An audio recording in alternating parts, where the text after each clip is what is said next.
whenever I go through really tough times, I think it's very easy.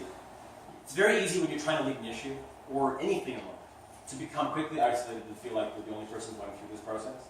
And for me, at least, I found just going back into nature, I found it very humbling. For me, photography is a means of slowing down life. You're freezing a moment in time. And when you really focus on trying to freeze something, and it really gives you perspective of your place in life, the connectedness of all life. And for me, it was grounding. More importantly, to me, photography is a critical tool that enables you to convey a story that other people aren't going to be able to totally gravitate to.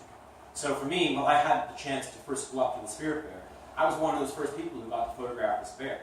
I was one of those first people to get photographs out in the world, and it allowed me to tell about kind of a dry subject and bring it to life. And for now, I've along with Jill, we've launched a new education platform called GhostBearPhotography.com, and the idea behind that is to basically just share non-political stories about nature, these cool things that animals do, the things that we wouldn't think that animals would do, just to get people to really understand what nature is all about and how we can convey that message. We live in an interesting time right now, especially with the amazing advantages of phone cameras, and now everyone can kind of be a citizen photographer and go out there. And some people are getting too close to wildlife and kind of killing nature with kindness almost. But to me, a lot of people are now reacting saying you should just stop photography, stop going into nature. And that's throwing the baby out with the bathwater. We need a balance. We live in a wired world, we're increasingly disconnected from nature. To be advocates for nature, we have to be out in it. We have to tell the stories. So how can we be out in nature, do it in a responsible way, but learn from it, be humbled by it, and then communicate those stories with powerful mediums like photography? As far as what kind of media is an effective way to get forward, building Youth Coalition, we did it at an interesting time. It was after the internet was created, but it was before Facebook and Twitter. A lot of people said to me, if imagine how much you would have grown if social media existed when you started. I actually don't think we would have been as successful. Because now there are so many issues out there. It's a much harder atmosphere to try to make your issue stick within all the issues we hear. I think what's interesting is a lot of people I talk to say, our generation, we're entitled, we're arrogant, we're selfish. I don't think that's true. I think we're the most connected generation ever because of technology. We're more aware of the issues in our world than ever before.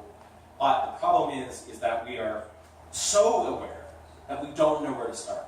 It seems so overwhelming. So how can you identify that one first step?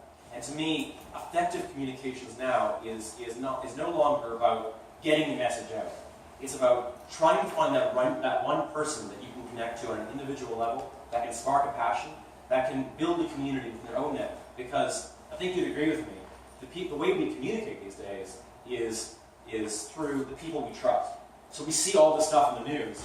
I don't know if I believe it all. But if I hear it from my friends, I'm probably more likely to read that or look into that cause. And so I think, to me, the new way of communicating issues is finding ways to build small communities who can create small communities who can create small communities. And they can be your outlet, your voice to a bunch of others who can then amplify that cause. That's how you get that message through that noise of social media and make it stick. I don't think mainstream media matters nearly as much as it once did. I don't think there's credibility with it anymore, or awareness to the same levels. And I think viral campaigns are great. And I'll tell you right now, likes on Facebook are relevant. Signatures on a petition don't make a difference at all. At all. Still, what matters is when people make their voice heard. Writing a letter. Physically writing a letter and mailing it to your leaders, that makes a difference. Physically picking up the phone and making a phone call or having a meeting, that matters. Take time out of those people's days and then make them listen. So it goes back to how can you mobilize real voice making? It comes from mobilizing people. That comes from authentic source of communication. So to me, the new communication is the old communication. Talking to people you know.